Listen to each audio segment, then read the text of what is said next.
অসুস্থতা, অন্যান্য কমপ্লেক্সিটি যদি থাকে সেটা ভিন্ন ব্যাপার, কিন্তু ইগোর কারণে, ইগো, মেজাজ দেখিয়ে, রাগ দেখিয়ে কোনো বোন যদি স্বামীর আহ্বানে সাড়া না দিয়ে মুখ ফিরিয়ে চলে যায়, ফজর পর্যন্ত আল্লাহর ফেরেশতারা ওই মহিলার উপর লানত দিতে থাকে, আওয়াজ করে পড়তে হবে না আউযুবিল্লাহ।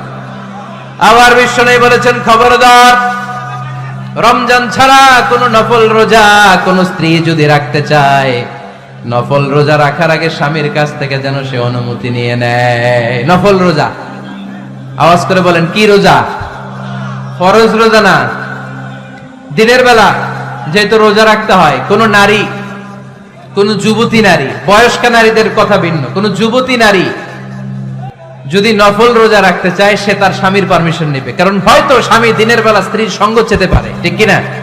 এজন্য স্বামীর কাছ থেকে পারমিশনের দরকার আছে না নেই? এরপরে 4 নম্বর দায়িত্ব, নিজের লজ্জাস্থানের হেফাজত করা। فالصالحات قانتات حافظات للغيب بما حفظ الله। আল্লাহ নেককার স্ত্রীদের বর্ণনা যখন কালামুল্লাহ মাজিদে দিয়েছেন, আল্লাহ বলেছেন নেককার নারীদের প্রথম গুণ, তারা সব সময় তাদের স্বামীদের আনুগত্য করে। 2 নাম্বার, তারা তাদের নিজের লজ্জাস্থানের হেফাজত করে। 4টা কাজ কোন নারী যদি দুনিয়াতে করে, 4টা, আওয়াজ করে বলতে হবে, কয়টা? মাত্র 4টা কাজ কোন নারী যদি পৃথিবীতে করে, ওই নারীর জন্য জান্নাতের 8টা দরজা খুলে দিবে কে? আওয়াজ করে বলতে হবে, খুলে দিবে কে? বিশ্বনবী বললেন, আল মারআতু ইযা সাল্লাত খামসাহা, কোন নারী যদি 5 ওয়াক্ত সালাত পড়ে, সামাত শাহরাহা, রমাদানের রোজা রাখে, আতাআত বালাহা, স্বামীর আনুগত্য করে, হাফিজাত ফুরুজাহা, লজ্জাস্থানের হেফাজত করে, এই 4টা কাজ যদি কোন নারী দুনিয়ার বুকে করে, জান্নাতের 8টা দরজা তাদের জন্য খুলে দিবে কে? এজন্য দাম্পত্য জীবনকে সুখময় করতে হলে একজন স্ত্রীর 4 নম্বর দায়িত্ব হচ্ছে নিজের সতীত্বের হেফাজত করা। 5 নম্বর দায়িত্ব হচ্ছে স্বামীর সম্পদের হেফাজত করা। সাইয়েদনা আবু সুফিয়ান রাদিয়াল্লাহু তাআলা আনহু ছিলেন খুব কৃপণ মানুষ, বিষ্ণু ঈসা ইসলামের শ্বশুর। সহিহ বুখারীতে এসেছে, ওনার স্ত্রী এসে আল্লাহ রাসূল সাল্লাল্লাহু আলাইহি ওয়াসাল্লামের কাছে বলেন, ইয়া রাসূলুল্লাহ, ইন্না আবা সুফিয়ান রাজুলুন শাহীহ। হে আল্লাহর রাসূল, আবু সুফিয়ান খুব কৃপণ মানুষ, আমার আর আমার সন্তানদের খরচের জন্য যে টাকা পয়সা লাগে আমার স্বামী দেয় না। এখন আমার স্বামীর অনুমতি ছাড়া সিন্ধুক থেকে টাকা নেয় আমার জন্য জায়েজ কিনা? আল্লাহর হাবিব বললেন, হ্যাঁ, স্বামী যদি কৃপণ হয় তাহলে ফ্যামিলির খরচের জন্য যতটুকু দরকার অতটুকু নিতে পারবা, ওইটারে ক্ষমা করে দিবে কে? আমাদের অনেকের মধ্যে অনেক কৃপণ লোক আছে না নাই? এখানে নাই, মাশাআল্লাহ। এই কৃপণ লোক যদি থাকে, আপনার অনুমতি ছাড়াও ভাবি আপনার পকেট থেকে টাকা নিতে পারবে। আজকে সব গোমর ফাঁস করে দিলাম। কৃপণ যারা, তাদের পারমিশন ছাড়া পকেট থেকে, আলমারি থেকে টাকা নিয়ে যতটুকু দরকার ফ্যামিলির ততটুকু খরচ করা যাবে, অতিরিক্ত খরচ করা যাবে না। 6 নম্বর দায়িত্ব হচ্ছে ছেলে মেয়েদেরকে দেখাশোনা করা, ছেলে মেয়েদেরকে বুকের দুধ খাওয়ানো। অনেক মা আছে ছেলে মেয়েদেরকে বুকের দুধ খাওয়াতে চায় না, আছে না নাই? হ্যাঁ, ডানু খাওয়ায়, ডানু। আর কি খাওয়ায়? হ্যাঁ, মিল্ক ভিটা, আর নিডো, নেসলে, সেরেলাক, আর হ্যাঁ বায়োমিল্ক। মাশাআল্লাহ, অনেক নাম জানেন তো আপনারা। তো মেডিকেয়ার,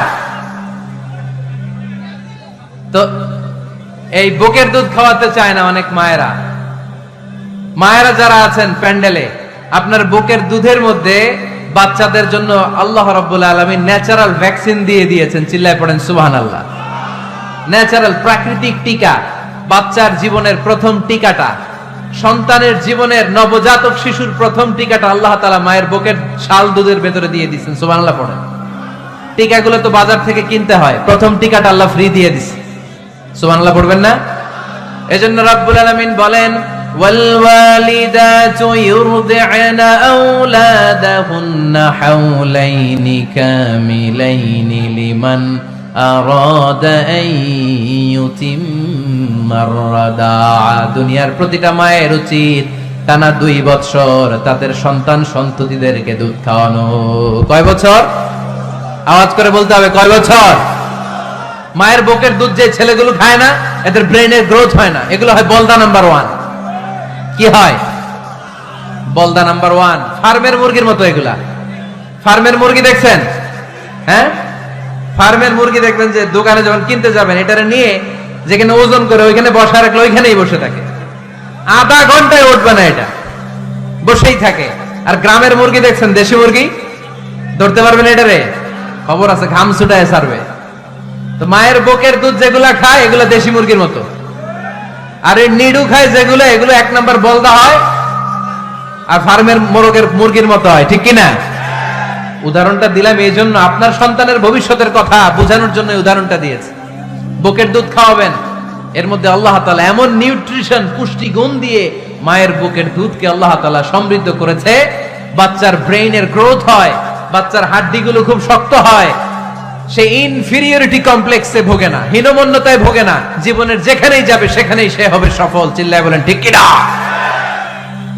অনেক মা আছে বুকের দুধ খাওয়াতে চায় না, ডানু খাওয়ায়, নিডু খাওয়ায়, আবার নিজেদের কাজের জন্য ব্যস্ত, ছেলে মেয়েদেরকে সময় দেয় না। আছে না নাই? নারীরা চাকরি করতে পারবে, হেজাব করে নিজেকে পর্দার মধ্যে রেখে শিক্ষকতা করতে পারবে, ডাক্তারি করতে পারবে, সব পেশায় তারা যেতে পারবে, নিজেদেরকে পর্দার মধ্যে রেখে হেজাব করে সব জায়গায় যেতে পারবে। কিন্তু সন্তানদেরকেও দেখাশোনার দরকার আছে না নাই? অনেক মায়েরা নিজেরা থাকে চাকরিতে, আর ছেলে মেয়েদেরকে দিয়ে রাখে কাজের মেয়ের কাছে। আছে না নাই? মনে রাখবেন, আপনি যদি অফিসে চাকরিতে ব্যস্ত থাকেন আর ছেলে মেয়ে যদি কাজের মেয়ের কাছে মানুষ হয়, তাহলে ছেলে মেয়ে আপনার আচরণ পাবে না, সে কাজের মেয়ের বুয়ার আচরণ পেয়ে পেয়ে বড় হবে। চিল্লায় বলেন ঠিক কিনা? A woman is an MD of a family. একজন নারী একটা ফ্যামিলির ম্যানেজিং ডাইরেক্টর। এখানে অনেক কাজ আছে মিয়া। এখানে তার ফুড ম্যানেজমেন্ট এনশিওর করতে হয়, এখানে অনেক ডিপ্লোমেসি জানা লাগে। একজন নারীকে ফ্যামিলিতে টিকে থাকতে হলে কূটনীতি লাগে, শাশুড়ির সাথে বউয়ের ঝগড়া আছে না নাই, এটা ম্যানেজ করতে হয়। একান্নবর্তী ফ্যামিলি হলে স্বামীর ভাই বোন এদের মন মানিয়ে চলতে হয়, পুরো ঘরটাকে হ্যান্ডেল করতে হয়। এখানে আছে ফুড ম্যানেজমেন্ট, এখানে আছে ক্লিনিং ম্যানেজমেন্ট, এখানে আছে ডিপ্লোমাসি। পুরো ঘরের মধ্যে তো বিশাল একটা অফিস। এই কাজ ফেলে দিয়ে মহিলারা বাইরে ঘুরে বেড়ায় না। ফ্যামিলি সামলান। আপনি যদি ঘরমুখ হন, তাহলে আপনার ফ্যামিলির মধ্যে বরকত দিয়ে এটাকে সমৃদ্ধ করে দিবে কে? তাহলে সুখী দাম্পত্য জীবনের 6 নম্বর ফর্মুলা হচ্ছে ছেলে মেয়েদেরকে সময় দেয়া। ছেলে মেয়েদেরকে সময় দেন। Spending money, spending time is more important than spending money for children. ছেলে মেয়েদের জন্য টাকা ব্যয় করার চেয়ে ছেলে মেয়েদের সাথে সময় ব্যয় করা বেশি গুরুত্বপূর্ণ। ঠিক কিনা? এমন অনেক ফ্যামিলি আছে আমি দেখেছি যে বাবাও চাকরিজীবী, মাও চাকরিজীবী। আছে না নাই? হয় ডে কেয়ারে না কাজের বুয়ার কাছে মানুষ হইতেছে। বাবা মারা যখন সকালে অফিসের জন্য বের হয় তখনও ছেলে মেয়ে ঘুমায়, আবার রাতে যখন মিটিং সিটিং সব শেষ করে ঘরে আসে তখনও ছেলে মেয়েগুলা ঘুমায়। শুক্রবার ছাড়া বাবা মার ছেলে মেয়েদের দেখা নাই। এরকম ফ্যামিলি আছে না নাই? ঢাকাতে পারিবারিক এই ক্রাইসিস, এই সংকটগুলো আমরা প্রায়ই শুনি। আপনাদের নীলফামারীতে আলহামদুলিল্লাহ এগুলো নাই, তাই না? আল্লাহ তুমি আমাদের ফ্যামিলিগুলোরে বরকতময় করো, আমাদের ফ্যামিলিতে যেন আমরা জান্নাতি ইমেজ উপভোগ করতে পারি, তুমি তৌফিক দান করো। আওয়াজ করে পড়বো আমিন। 7 নম্বর দায়িত্ব, বিশ্বনবী বলেছেন খবরদার, স্বামী পছন্দ করে না এমন কোন লোককে স্ত্রী যেন ঘরে অ্যালাউ না করে। স্বামী পছন্দ করে না এমন কোন লোককে আপনার স্ত্রী ঘরে অ্যালাউ করতে পারবে? আবার বোনেরা খবরদার, আপনার স্বামীর পারমিশন ছাড়া, আপনার স্বামী পছন্দ করে না এরকম কোন লোককে আপনার ঘরে আপনি অ্যালাউ করতে পারবেন না। 8 নাম্বার, স্বামীকে আর্থিকভাবে সহযোগিতা করা। যদি স্ত্রী ধনী হয়, আমরা সব এক করে ফেলছি, আসলে ইসলামের দৃষ্টিতে স্বামীর ব্যালেন্স আলাদা, স্ত্রীর ব্যালেন্স আলাদা। স্বামীর যাকাত আলাদা, স্ত্রীর যাকাত আলাদা। ঠিক কিনা? স্ত্রী ধনী হতে পারে, স্ত্রীর আলাদা সম্পদ থাকতে পারে। যদি স্ত্রীর সম্পদ থাকে, স্ত্রীর উচিত তার সম্পদ দিয়ে তার স্বামীকে এস্টাবলিশ হতে, স্বাবলম্বী হতে সহায়তা করা। যদিও এটা আল্লাহ তাআলা আবশ্যক করে দেন নাই, কারণ আর্থিক ফিনান্সিয়াল সব কাজগুলোকে স্বামীর উপরে ফরজ করেছে কে? ফিনান্সিয়ালি 1 টাকা খরচ করা, 1 টাকার দায়ভার নেওয়া কোন স্ত্রীর উপরে আল্লাহ আবশ্যক করে নাই। তারপরেও স্ত্রী যদি ধনী হয়, স্ত্রীর যদি জায়গা জমি থাকে, সম্পদ থাকে, তাহলে স্ত্রীর উচিত তার স্বামীকে স্বাবলম্বী হতে সহযোগিতা করা। ঠিক কিনা? আমরা মডেল হিসেবে আম্মা জান খাদিজা রাদিয়াল্লাহু তাআলা আনহার জীবনের দিকে যদি তাকাই, তাহলে দেখবো উনি অনেক মহিয়সী গরিয়সী একজন ব্যবসায়ী নারী ছিলেন। আম্মা জান খাদিজা রাদিয়াল্লাহু তাআলা আনহা ওনার ব্যবসায় স্টাফ হয়ে বিশ্বনবী ওনার সাথে পরিচিত হলেন। বিশ্বনবী আমানতদারিতায় মুগ্ধ হয়ে আম্মা জান খাদিজা বিশ্বনবীরে বিয়ের প্রস্তাব দিলেন। আম্মা জান খাদিজা রাদিয়াল্লাহু তাআলা আনহার সাথে বিশ্বনবীর যখন বিয়ে হয়ে যায়, বিয়ের পরে আম্মা জান খাদিজা বলেন, ও বিশ্বনবী, আমার যত সম্পদ আছে, আমার ব্যবসায়ের যত মালামাল আছে, যত সম্পদ আছে, সব আমি আপনার পায়ের সামনে এনে রেখে দিলাম।